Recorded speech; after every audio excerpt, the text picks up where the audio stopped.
Quand les créateurs de Dragon Ball, de Final Fantasy et de Dragon Quest se rencontrent, ça donne un RPG de légende et le souvenir qui en découle vous est raconté aujourd'hui par Fabio Di Domenico. C'est parti.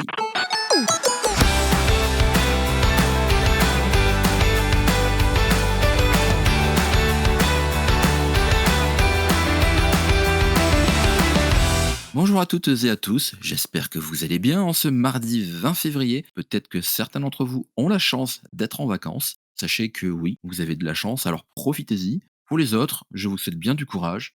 En tout cas, si vous n'avez pas écouté l'épisode d'il y a 2 semaines où je recevais Jasmine Ripo, je vous recommande chaudement d'aller l'écouter car on y a abordé un jeu atypique et très original qui s'appelait Pentiment. Si le nom vous intrigue, allez l'écouter. Il est disponible sur toutes les plateformes du podcast.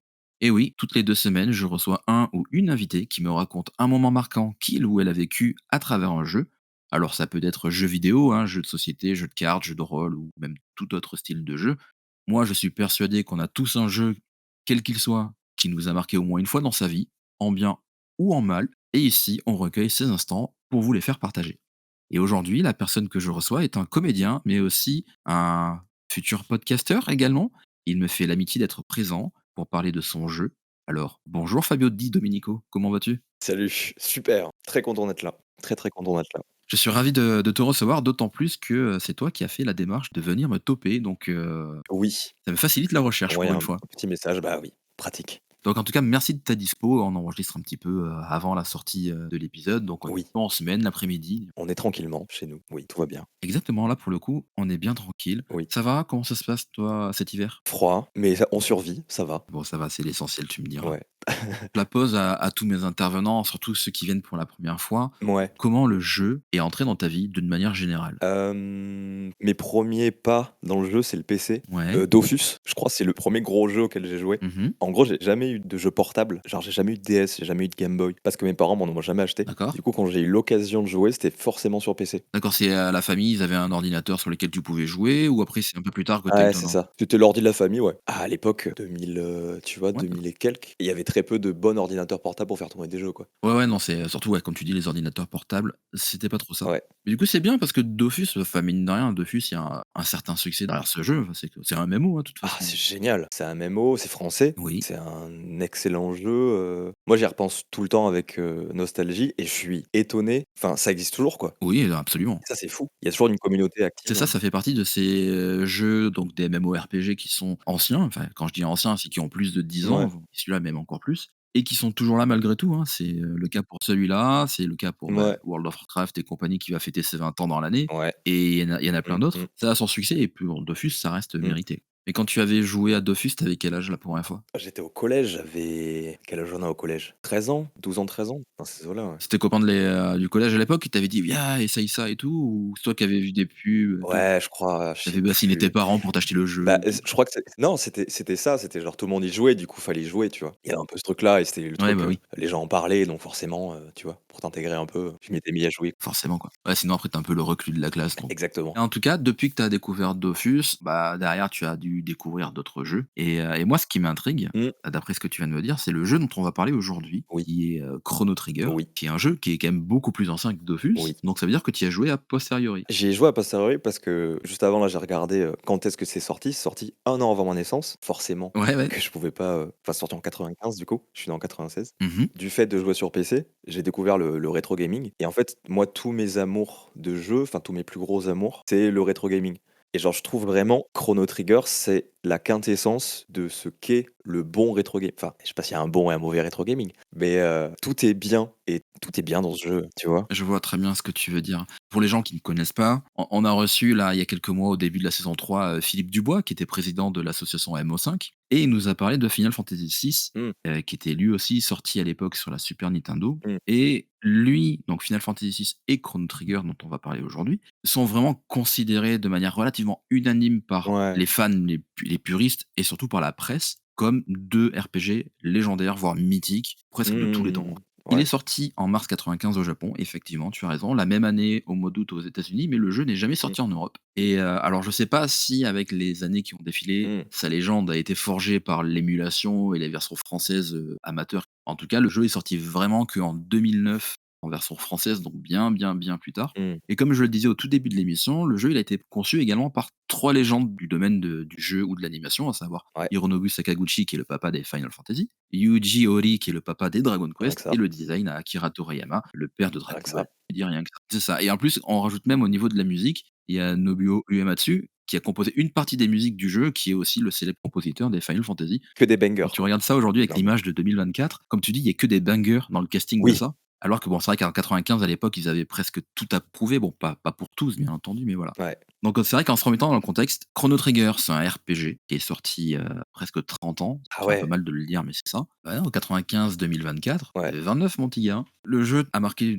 beaucoup de monde et toi, c'est le jeu que tu as choisi aujourd'hui et bah, je te laisse nous dire un peu pourquoi ce jeu en particulier, qu'est-ce qui t'a plu dans ce jeu et les souvenirs marquants qui en résultent? Souvent, quand je pense à mon jeu préféré, tu vois, il y a 2 jeux, il y a soit Earthbound, Ouais, soit Chrono Trigger, mais je vais plus vers Chrono Trigger ouais. parce que comme on l'a dit, genre, c'est vraiment un truc qui est parfait et c'est même une œuvre d'art parce que tu l'as dit, genre, la musique, en fait, tout est parfait. En tout cas, le jeu, voilà, il est sorti à l'époque sur la Super Nintendo, donc c'est vrai qu'aujourd'hui, on va pas s'attendre à des graphismes mirobolants. Ouais, Se replacer dans le contexte de l'époque, ouais, c'est ça mais il y a une histoire qui est juste incroyable et et l'histoire est bien ficelée. mmh Enfin, ça parle de voyage dans le temps, ça en parle bien parce qu'il y a plein d'œuvres qui parlent de voyage dans le temps, mais qui s'y qui est perdent, quoi. juste une excuse, ouais, qui s'y perdent, alors que là, c'est vraiment bien ficelé, sur des millénaires, je crois. Je Ouais, c'est ça, ouais. En fait, ça fait longtemps, tu vois, que j'ai joué, je me suis dit: «Je vais plus, regarder de vidéos, me dire, c'est quoi mes souvenirs de ce jeu-là?» Ouais. et ouais, quand j'y avais joué, je crois que j'ai dû jouer 2-3 Mmh fois. Ah oui, quand même. J'ai pas joué énormément, hein, ouais, quand même. Mais ouais, c'est un tel plaisir, aussi dans le gameplay, surtout les RPG. On parlait de Final Fantasy et tout,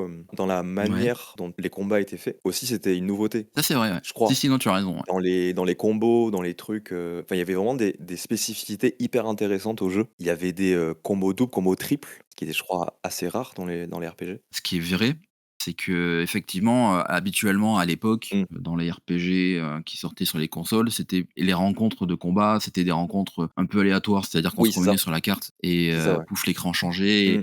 et on avait un combat à image fixe et c'est vrai qu'en Chrono Trigger, en fait, les ennemis sont visibles sur la map. Ouais, C'est-à-dire qu'on peut choisir d'aller les ouais, affronter ou de les ouais. esquiver et ça, déjà, c'était un petit changement un petit peu pour l'époque. Alors aujourd'hui, c'est quand même assez courant, le système qui s'appelle le ATB, là, c'est le Active Time Battle. Espèce de truc de jauge qui se remplit et quand elle est remplie, bah, après tu Mmh. as ton combo, mais à l'époque, c'était un peu nouveau Ouais. et surtout que, voilà, comme tu l'as dit encore une fois, avec cette, jauge d'ATB, tu pouvais en plus faire des trucs en plus avec Ouais des attaques doubles ou et triples. ça rendait le truc dynamique, en Ouais, fait. carrément, alors que c'était du tour par tour, tu vois? Donc Ouais, c'est ça et c'est là où c'est fort, c'est un jeu qui te plaît aussi pour les autres aspects du jeu. C'est pas juste le gameplay que tu justement, genre au travers, c'est Akira Toriyama qui a fait les personnages, genre tu aussi le jeu, quoi. Il est beau graphiquement, visuellement, enfin tu aussi les à côté du jeu et ça je trouve ça fort. mmh Tu joues pas à un jeu juste, pour jouer à un jeu, tu vois? Ouais, c'est une histoire, tu es immergé dedans et tu vis le truc. Ouais, c'est ça. C'est un peu le propre des RPG, mais notamment celui-là, hein, il est extraordinaire parce que, bah, ton héros, il Mmh, voyage à travers les époques. mmh. De mémoire, il y a quoi comme époque? Donc tu as la préhistoire. Ouais, tu le Tu le médiéval. Moyen Âge, Ouais, ouais, c'est ça, le Moyen Âge médiéval. ouais. Bon, on pourrait spoiler le scénario parce que le jeu a quasi 30 ans, mais bon, c'est pas l'idée du truc. Là, on s'accroche plus aux souvenirs qu'on en Ouais, garde. Mais ce qui était incroyable dans ce jeu, c'est que tous les personnages qu'on a et qu'on rencontre selon telle ou telle époque, il y a une histoire autour d'eux. C'est juste pas on rencontre un Jean-Claude qui est là au milieu de nulle part, ouais, qui fait un bout d'aventure avec nous et après c'est fini. ça ouais, Tout est développé et c'est c'est ça ça. qui rend peut-être ce jeu aussi, C'est drôle aussi. C'est un jeu qui est marrant de m'en souvenir, hein. oui, c'est ça, parce que dans les bulles de dialogue, bah, c'est du texte, hein, c'est pas parlé, vocalement, donc on est obligé de condenser et c'est vrai qu'il y a des quelques personnages, Ouais. tu vois au niveau de la traduction qui a été faite, qu'ils ont de la répartie, que c'est assez drôle, ouais. Ouais et il y a des trucs aussi, je crois que j'ai un moment du jeu en tête, c'est quand il est en prison, après qu'il soit en prison. Il y a Mmh des trucs qui sont vraiment étonnants dans la façon dont c'est raconté l'histoire. Mes souvenirs sont un peu flous, mais je crois qu'il y avait un truc qui m'avait étonné quand j'y avais joué. C'était justement après qu'il soit sorti de prison ou dans ces eaux-là. Je crois qu'il tombe enfin, il se passe un truc, tu te dis: «Ah c'est génial, je m'attendais pas du tout à ça» et ça c'est génial. Quand un jeu, il arrive à te surprendre, surtout un jeu aussi vieux, mine de rien, ah tu te dis: «Ah OK». Il y a des choses vraiment intéressantes. Si les gens connaissent pas Chrono Trigger et qui cherchent Mmh, en réalité un RPG avec une narration extrêmement complète et vraiment très, très bien ficelée et surtout si en plus vous êtes fan de voyage dans le temps, alors là c'est incroyable parce que, bah, tout est expliqué, tout est cohérent par rapport à l'histoire voulue raconter. C'est pas juste, «Ah bah tiens, on veut qu'il aille dans le futur, donc on va mettre ça». Mmh. Tout va bien et c'est maîtrisé, Et quoi. je crois que c'est un jeu, je le savais pas que c'était sorti en Europe en 2008. Ouais, dans ces eaux-là, 2009, ouais. Il est pas si connu, mine de rien, en fait. Moi qui suis «plus ancien que toi» entre guillemets, Ouais, moi je le connais depuis, 98-99, mais parce que, j'y ai ouais. joué à travers, l'émulation où il y avait des fans qui avaient Mmh, mmh mh. traduit, et je l'ai connu de là et moi j'ai toujours adoré les jeux de rôle, donc moi Mmh. je connais. Après je suis entièrement conscient qu'aujourd'hui Chrono Trigger, soit tu le découvres par hasard et tu aimes ce genre de jeu et tu vas kiffer, Ouais, tu finis par le découvrir parce qu'au final, soit tu passes totalement à côté. Surtout aujourd'hui, bah, c'est un jeu, ouais, époque Super Nintendo, hein, même s'il est très beau. Faut aimer ce genre de jeu. C'est-à-dire du jeu où il y a du texte, du jeu avec des graphismes à l'ancienne. j'ai envie d'y rejouer du coup. Ah mais go, C'est mais terrible. go! Ce qui est bien, c'est que là, pour le coup, c'est un jeu, tu le finis pas en 3 heures, quoi. Tu en as pour un sacré moment, donc Ouais, ouais. Puis j'aime bien personnellement, genre, vraiment apprécier un jeu, tu vois? Même des jeux, même Dofus, tu vois? ouais. Quand je m'abonnais, juste, je me baladais sur la map. Je le faisais pas genre pour faire des combats et tout, j'étais en mode: «OK, je profite du jeu». J'aime bien aussi, Je peux tu comprendre, vois? je comprends même, carrément. Pour avoir traîné énormément sur World of Warcraft, oui, je comprends. Ouais. Est-ce que, quand tu as découvert Chrono Trigger, est-ce que par la foulée, tu as connu ou tu as Mmh. découvert d'autres RPG? Alors soit de l'époque, soit plus contemporains? Après, je crois que c'est vraiment une période où du coup, j'ai découvert l'émulation, tu vois? Mmh. Le RPG, c'est le jeu, Le genre, ouais. le style de jeu, le genre que j'aime, le plus, Ouais. et Earthbound. Ouais, bah, oui. Earthbound, c'est je crois que c'est dans la même période où j'ai découvert ça, j'étais en mode: «Mais quoi? Mais c'est génial!» Ah, tu vois, moi, pour le coup, à Earthbound, j'ai Oh. jamais joué. Ça fait partie de cette longue liste de jeux qu'il faudrait qu'un jour je m'y mette, mais il faudrait que je vive 351 ans pour ça, tu vois? Mais ouais, ouais, ça fait partie de ces jeux cultes. Et du coup, j'ai pas vraiment joué, tu vois? Comme j'ai jamais eu de console, Mmh. en fait, tout s'est concentré sur le rétro gaming, et enfin, un peu par force, tu vois, aussi.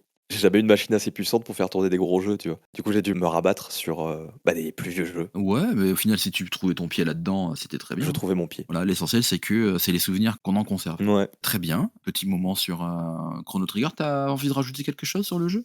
Non, jouez-y, hein, vous pouvez jouer, Allez, tout très simplement. bien, le message est passé. N'hésitez pas, Je crois ils ont c'est dispo, sur plein de plateformes maintenant, aujourd'hui, l'éditeur Square Enix a bien, Ouais, étendu un petit peu, tous ces classiques un peu sur toutes les plateformes, forcément. Il y a un peu à gratter quelque part, ils le font. Est-ce que, maintenant tu peux un peu te présenter à ouais, l'audience qui ne te connaîtrait pas pour qu'ils sachent un petit peu ouais. ce que tu fais dans la vie? Donc moi, je suis comédien, beaucoup au théâtre, un petit peu au cinéma aussi. En ce moment, je joue au théâtre à Paris, dans une Ouais, pièce, dans Don Juan, voilà. Ça se d'accord. joue tous les vendredis, sur Paris, au théâtre Moment de Galabru. Hein, je fais un peu de voix off aussi. En mode, amateur sur internet ou carrément, dans, genre dans des radios ou, Amateur slash j'ai fait des petits projets Mmh. pro, tu vois? Mais ça reste, le début. Il faut se lancer, de toute façon, on n'a rien sans rien, hein. Le doublage m'intéresse, enfin, tu vois, plein de trucs m'intéressent, mais faut bien commencer quelque part, quoi. Je t'avais dit que j'avais une idée de podcast. Tout à fait, ouais. Je me suis mis à enregistrer du podcast, ça s'appelle le Désabécédaire. Des abécédaires, très bien. Des abécédaires, c'est tout simplement des invités qui répondent à une série de questions de Z à A. D'accord, très bien, original. C'est le postulat de départ, voilà, c'est un peu un à côté, Ouais. parce que j'aime beaucoup le podcast. Ah bah, écoute, moi j'ai hâte de en réfléchissant à ça, le désabécédaire, donc quel genre de questions tu peux commencer par Z? Par Z à A. Ne dis rien, tu vois? C'est un peu la surprise, mais Je ne dis rien, je ne dis ouais, rien. je serais curieux de savoir, l'origine de tes invités et le genre de questions que tu peux leur poser. Ça peut être très intéressant Mmh. et très incongru aussi, j'imagine. Incongru, ouais, c'est très sérieux et juste, plaisir, tu vois? C'est très bien, donc là, c'est un podcast que tu as commencé à enregistrer, qui n'est pas encore diffusé sur les plateformes. Ouais, pas encore. Alors si d'ici, la sortie de l'épisode, tu as des choses à me proposer, genre des liens Ouais, à me fournir, tu me les donnes et je te les mettrai dans les notes de l'émission. ouais. Bah, écoute, c'est un chouette projet tout ça. Est-ce que les gens peuvent te retrouver quelque part sur les réseaux? Mes réseaux, sur toutes les plateformes, moi, c'est Fabio Di Domenico, Mmh. et sur Insta, c'est FAAABI 0, voilà. D'accord, OK, bah, comme ça, pareil, je mettrai toutes ces infos là dans les notes de l'émission. C'est toujours bien de savoir un petit peu ce que font les gens que j'invite. Moi, ça m'intéresse toujours, Ouais, hein. et puis ça permet aussi aux auditeurs de retrouver un petit peu, les actus de telle ou telle personne. Mouais, Et bah, moi, en tout cas, pour l'émission, vous pourrez retrouver les infos sur cqtj.fr.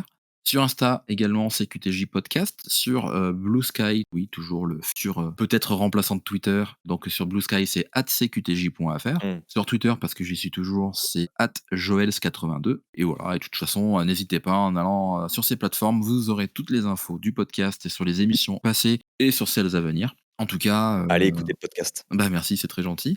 Est-ce que tu as quelques petits projets d'avenir, Fabio, que tu peux, évoquer à l'audience? Oh, mes projets d'avenir, ils viennent, au fur et à mesure, Bah, écoute, en soi. tu te laisses aller, c'est pas plus mal. Et bah, écoute, merci de t'être prêté au jeu de l'interview. Je te souhaite vraiment une bonne continuation et puis je te dis à très vite. Bah, merci. Salut. Et quant à nous, on se donne rendez-vous mardi midi dans 2 semaines pour un nouvel épisode. C'est pas n'importe quel épisode puisque ça sera les 2 ans du podcast. D'ici là, portez-vous bien et jouez bien. Et n'oubliez pas qu'on a tous au moins un jeu qui nous a marqué. Et vous, lequel c'était?